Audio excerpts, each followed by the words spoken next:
కడప జిల్లాలో ఏపీసీసీ అధ్యక్షురాలు వైఎస్ షర్మిల పర్యటన బిజీగా కొనసాగింది. మొదటగా వైఎస్ సమాధి వద్ద ప్రత్యేక ప్రార్థనలు నిర్వహించిన షర్మిలకు తోడుగా సునీత కూడా హాజరయ్యారు. తండ్రి హత్య జరిగిన నేపథ్యంలో ఇప్పటి వరకు ఆ కేసు వ్యవహారానికి సంబంధించి తమ కుటుంబానికి ఎలాంటి న్యాయం జరగలేదని సునీత ఆవేదన వ్యక్తం చేసినట్లు తెలుస్తోంది. ఈ వ్యవహారంపై షర్మిల సునీతను బుజ్జగించి కడప పార్లమెంట్ నుండి గానీ పులివెందుల అసెంబ్లీ స్థానం నుండి గానీ కాంగ్రెస్ తరఫున బరిలో నిలవాలని కోరినట్లు సమాచారం. అనంతరం మైదుకూరుకు చెందిన మాజీ మంత్రి డిఎల్ రవీంద్రనాథ్ రెడ్డితో భేటీ అయ్యారు. ఇదే అంశానికి సంబంధించి మా ప్రతినిధి శ్రీకాంత్ మరింత సమాచారం అందిస్తారు.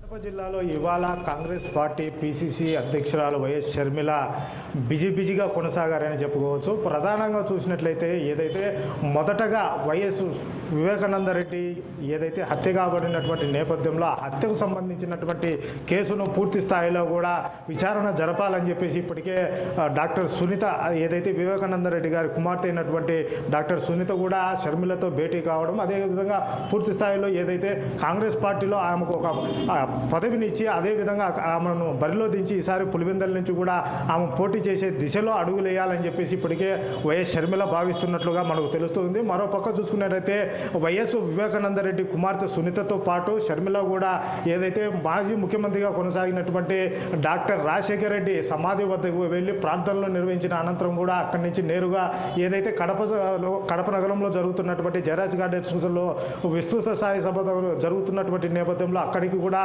పూర్తి స్థాయిలో షర్మిల చేరుకొని పూర్తిగా ఏదైతే కాంగ్రెస్ పార్టీకి సంబంధించినటువంటి పూర్తి స్థాయిలో కార్యకర్త నుంచి పూర్తి స్థాయిలో అందరూ కూడా కాంగ్రెస్ పార్టీ గెలుపుకు దోహదపడాలని చెప్పేసి ఆమె ఘాటుమైనటువంటి వ్యాఖ్యలు చేశారు.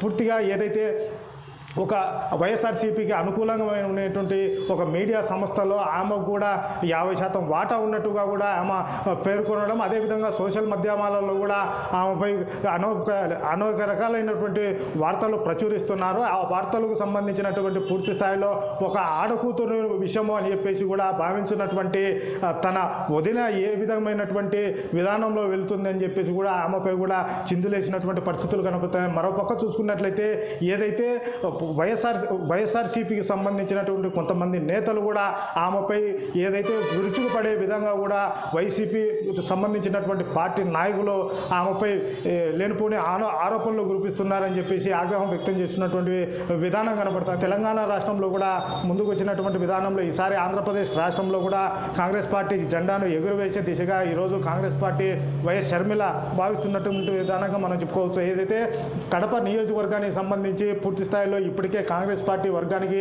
పూర్తిగా కాంగ్రెస్ పార్టీ జెండాను ఎగరవేసే దిశలోనే ఈరోజు విస్తృత స్థాయి సభ కూడా పెట్టినట్టుగా మనం షర్మిల చెప్పుకోవచ్చు. కెమెరామ్యాన్ యూసఫ్తో శ్రీకాంత్, 6 టీవీ, కడప.